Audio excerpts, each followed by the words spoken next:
Welkom terug by die groot ontbyt. Ons gesels vanmôre met die hommeltuig-ondertekeningspesialis Kopano Tholo. Ons gaan gesels spesifiek oor hommeltuie in Afrika, in Suid-Afrika en die gebruik daarvan in die mediese om in mediese behoeftes te voorsien, veral in areas waar daar onderontwikkeling is.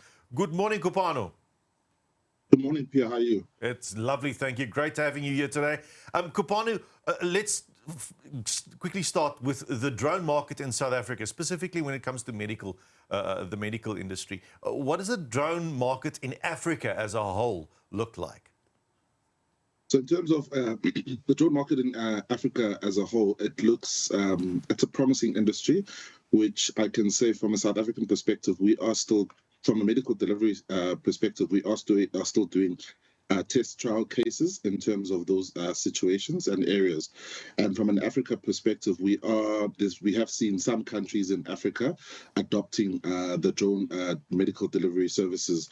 Countries such as Rwanda and Ghana being at the forefront of medical delivery services, as well as Congo and Malawi also coming up in the spectrum. What are the benefits of using drones for medical deliveries in comparison to traditional ways of delivery?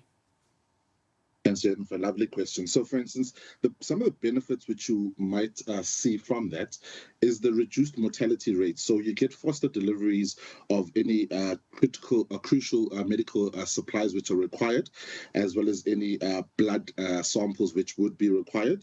You have improved inventory management. So some of these hard-to-reach access-controlled rural areas have a better inventory management of any medical supplies. So if you've got a central location, you can adequately monitor or manage any of the expensive or the delicate medical supplies which you have. You also have an enhanced healthcare enhanced healthcare accessibility, as well as resilience in any crucial crisis situation would be some of the benefits which I might address or tend to see. Kopano, we all know about the examples of old people being ferried in wheelbarrows to hospitals for basic treatment. That's I would say that is a scourge that we need to sort out. We cannot force old people, for instance, to do that to get to medical treatment. It's not in a country like ours.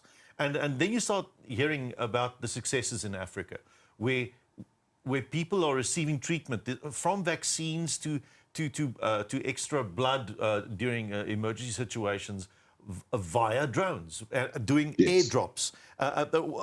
What are the examples in Africa at this stage that are successful, that already have data proving that it works? So some of the incidents which you might see in hard-to-reach areas, which is rural areas. So instead of having people, so for instance, if there's a local clinic and a specific medical supply is required or vaccine is required in that hard-to-reach area, you've got the availability in some countries like Rwanda or Ghana, which you've got a central location for drone delivery services. So if a client comes to the local clinic and they require a specific vaccine, the medical practitioner in that local area can simply send a message to the central drone delivery area of whatever sample they require or any vaccine they require. So instead of having that person wait for a couple of days in turn for getting that vaccine or that equipment, you've got a drone delivering that required sample within a matter of minutes or within an hour. So instead of that person being turned away or being told to go to the next town for that specific treatment, that person can be treated within the community that they live in. I think that's really wonderful to hear, that people get treated in the community that they live in instead of having to travel to another town, especially but with the fact that we know some people cannot actually travel. They will be too ill, or they do not actually have the vehicle transportation to move to another place so they can get treated where they live. But with anything like drones in airspace, there must be some regulations. And what are some of those challenges that you currently face in South Africa with regards to regulating these drones when it comes to medical supplies? So in terms from a South African perspective, the major concern which we do have is a safety concern because of the airspace which we have. So obviously there would be a congestion of operational spectrum. So you find manned aircraft operating in the same airspace where drones would need to operate. So we've got that safety concern, which is a big major concern from a regulatory perspective, as well as any. So we call operations and the delivery services a BIVLOS, beyond visual line of sight operation. So some of those operations also need to be, the regulation framework needs to be opened and made specific for those scenarios. So I'd say major concern would be from a safety perspective, because you have drones operating in an airspace where manned aircraft would be operating, and you need that communication between the two airspaces. So you need a drone operator to be able to conversate with an air traffic organization within the area, or have specific drone demarcated areas for drones to operate within that corridor.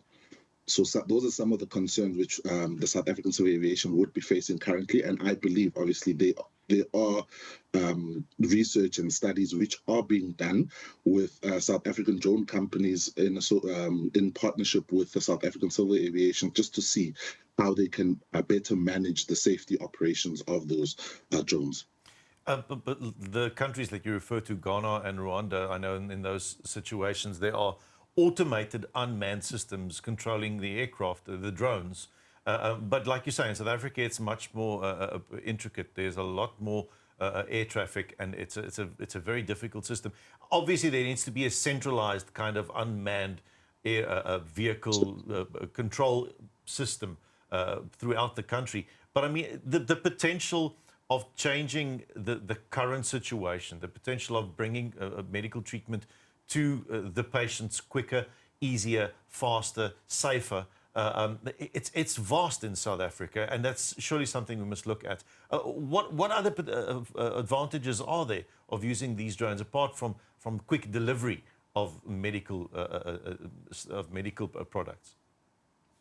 Other advantages, obviously, with besides the medical delivery services, I'd say there is an advantage in using the whole drone system itself in other industries, which we are currently seeing being adopted in the mining security services, as well as any engineering, which from a mapping and surveying perspective. So there is a wide variety of added benefits which you can see from a drone operation adaptability. Do you think that there should be some kind of drone management, air traffic management system? Because it's like you say, people don't always understand that these drones aren't flying visually. There isn't someone looking at the drone and following the drone in a visual way. It's all running by itself on algorithms and data. So surely, especially if you think of these industries, mining and security and the medical industry, there should be one overseeing kind of structure, one organizational structure managing these aircraft. Yes, sometimes. So the benefit I would see, or something which I see coming up, and it's constant conversation seen from a study on my side. So you see unmanned traffic management systems. So you need to have an unmanned traffic management system, which obviously gives you specific information in terms of where the drone is operating. It's able to communicate in terms of who is flying in the airspace. So it's also it also raises the bar in terms of bridging that gap of safety from a manned aircraft and a drone and an unmanned aircraft space. It also improves the visibility or the geographical positioning of that specific drone, because you'd always know at all times where your drone is operating, and so you'd adequately get just in real time data of where the drone is operating, what is actually happening in that airspace, or who is also coming into that airspace or plans to come into that airspace as well. So UTMs are something which I see beneficial to the drone industry, and to bridge the gap for that safety concern which there is. We have about 40 seconds left, but how do you see the drone market in South Africa developing over the next couple of years, especially when it comes to medical supplies? think in the next, what I constantly see, we've seen what drones have done in the past 8 years.